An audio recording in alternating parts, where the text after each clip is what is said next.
अस्सलामुअलैकुम दोस्तों, उम्मीद करता हूं आप सब खैरियत से होंगे। दोस्तों, आज की इस वीडियो में इंडिया और सऊदी अरब की कुछ ज़रूरी और बड़ी खबरें आप लोग के साथ में शेयर करने वाला हूं, तो इस वीडियो को पूरा ज़रूर देखें ताकि पूरी जानकारी आप लोगों को मिले। आज की इस वीडियो में मुसलमानों से जुड़ी इंडिया की दो काफ़ी इंटरेस्टिंग खबरें आप लोग के साथ में शेयर करने वाला हूँ, जिसे जानने के बाद आप सोचने पर मजबूर हो जाएंगे कि इंडिया के अंदर मुसलमानों का कितना बुरा वक्त चल रहा है और मुस्लिम समाज को क्या क्या दिन देखने को पड़ रहे हैं। साथ में सऊदी अरब के अंदर होने वाली कुछ बड़ी कार्रवाई के साथ साथ कुछ और खबरें भी आप लोग के साथ में शेयर करने वाला हूं। तो आप सभी से एक बार फिर से रिक्वेस्ट है कि इस वीडियो को शुरू से लेकर अंत तक जरूर देखें। लेकिन आज की इस वीडियो में सबसे पहले इंडिया की दो बड़ी इंटरेस्टिंग खबरें आप लोग के साथ में शेयर करना चाहता हूं, जो मुसलमानों से जुड़ी हुई हैं, जिसमें से एक खबर वो मथुरा के शाही ईदगाह मस्जिद से जुड़ी हुई आपको बताना चाहता हूं। लेकिन उससे पहले आपको बताना चाहता हूं कि जिस तरह से बाबरी मस्जिद को राम जन्मभूमि बताया जा रहा था, उसी तरह से अब मथुरा की शाही ईदगाह मस्जिद को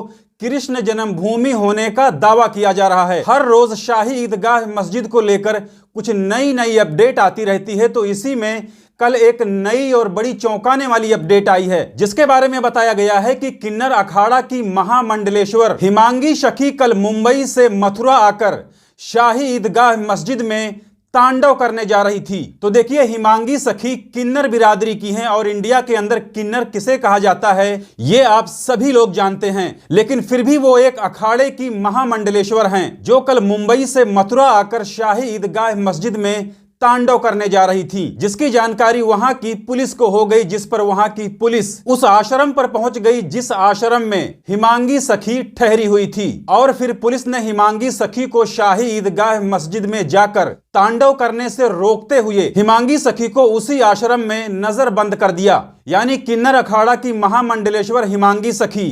शाही ईदगाह मस्जिद ना जा पाई, इससे रोकने के लिए मथुरा पुलिस ने उस आश्रम के अंदर जिस आश्रम में हिमांगी सखी रुकी हुई थी उस पर पुलिस का पहरा लगा दिया। इसके अलावा इससे भी एक बड़ी इंटरेस्टिंग खबर वो मुसलमानों से जुड़ी अमरोहा से आई है। तो देखिए, कल यूपी के अमरोहा में एक मुसलमान लड़का एक हिंदू लड़की के साथ कोर्ट मैरिज करने के लिए कचहरी पहुंच गया, लेकिन वो लड़का जिस वकील के पास में कोर्ट मैरिज करने के लिए गया था, उसी वकील ने हिंदू संगठनों को कॉल करके बता दिया कि ऐसा ऐसा एक केस हमारे पास आया है जिसमें लड़का मुस्लिम है और लड़की हिंदू है। जिसके बाद हिंदू संगठन के लोग कचहरी पर पहुंचकर लड़की को नाबालिग साबित करते हुए लड़के के ऊपर रेप और पोस्को का केस दर्ज करवाकर उसे जेल भिजवा दिया। लेकिन आप सोचिए कि यह केस अगर उल्टा होता तो लड़की भले ही उस केस में नाबालिग होती, लेकिन वहां पर उसे बालिग बताते हुए यही लोग उन लोगों की शादी जबरदस्ती प्रशासन की निगरानी में करवा देते। तो देखिए, इस केस से, इस घटना से मुसलमान लड़कों को एक सबक लेने की जरूरत है, क्योंकि जैसा कि मैंने अभी आपको बताया कि अमरोहा के अंदर होने वाले इस केस में मुस्लिम लड़के के ऊपर रेप और पोस्को एक्ट के तहत कार्रवाई की गई है। और यह कोई छोटा मोटा केस नहीं है, बल्कि इस केस में उस लड़के की जिंदगी बर्बाद हो जाएगी। तो अब आप लोग खुद अंदाजा लगा सकते हैं कि इस पूरे घटनाक्रम में उस मुस्लिम लड़के से गलती कहां पर हुई थी। इसके अलावा अब बात कर लेते हैं फ्लाइट से जुड़ी दो बड़ी अजीबोगरीब घटनाओं के बारे में, जिसमें एक घटना वो इंडिया के दिल्ली इंटरनेशनल एयरपोर्ट पर हुई है, जिसमें कल दिल्ली इंटरनेशनल एयरपोर्ट पर एक फ्लाइट के उड़ान भरते वक्त नशे में धुत एक आदमी एयरपोर्ट के रनवे पर पहुंच गया, जिसकी वजह से जहाज के पायलट को इमरजेंसी ब्रेक लगाकर उस जहाज को रोकना पड़ा। और इससे भी ज्यादा अजीबोगरीब घटना वो कल मैक्सिको के एक एयरपोर्ट पर हुई है, जिसके बारे में बताया जा रहा है कि मैक्सिको के एक एयरपोर्ट पर एक जहाज के उड़ान भरने से कुछ देर पहले एक पैसेंजर जहाज का इमरजेंसी डोर खोलकर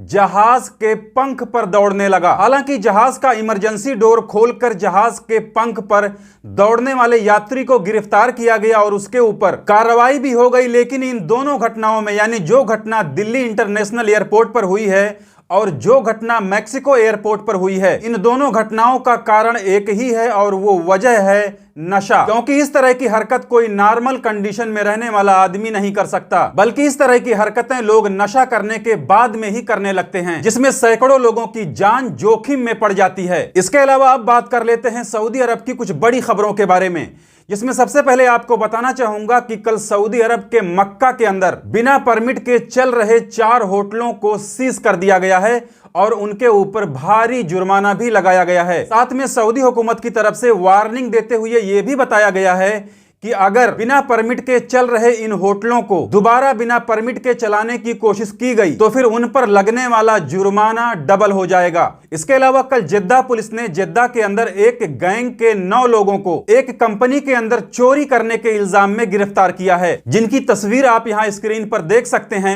इन 9 लोगों के चोरी करते वक्त की वीडियो कंपनी में लगे सीसीटीवी कैमरे में रिकॉर्ड हो गई थी। इसके अलावा सऊदी पब्लिक प्रोसिक्यूशन की तरफ से बताया गया है कि सऊदी अरब के किसी का शारीरिक या मानसिक उत्पीड़न करने पर 2 साल की जेल और 1 लाख रियाल का जुर्माना लग सकता है। यानी अगर कोई किसी को मेंटली टॉर्चर करता है या फिर किसी के साथ में शारीरिक रूप से नुकसान पहुंचाता है, यानी उसके साथ में मारपीट करता है, तो ऐसे लोगों पर जुर्म साबित होने पर 1 लाख रियाल का जुर्माना और 2 साल की जेल की सजा हो सकती है। तो ये थी आज की इस वीडियो में इंडिया और सऊदी अरब की कुछ नई खबरें, जिसे मैंने आपके साथ में शेयर कर दी। जानकारी अच्छी लगी है तो वीडियो को लाइक कर dीजिए। चैनल को अगर अभी तक आपने सब्सक्राइब नहीं किया है तो चैनल को सब्सक्राइब करके बेल आइकन पर क्लिक करके ऑल पे जरूर सिलेक्ट कर लें, ताकि हमारी आने वाली और भी दूसरी नई वीडियोस की नोटिफिकेशन मिलती रहे। क्योंकि इंडिया और देश दुनिया की कुछ बड़ी खबरों के साथ साथ सऊदी अरब में काम करने वाले गैर मुल्की लोगों से जुड़ी जितनी भी जरूरी खबरें होती हैं वो मैं डेली अपने इस चैनल पर लाते रहता हूं। तो आज की इस वीडियो में बस इतना ही। मिलते हैं फिर अगली वीडियो में, तब तक के लिए इजाजत दीजिए। खुदा हाफिज।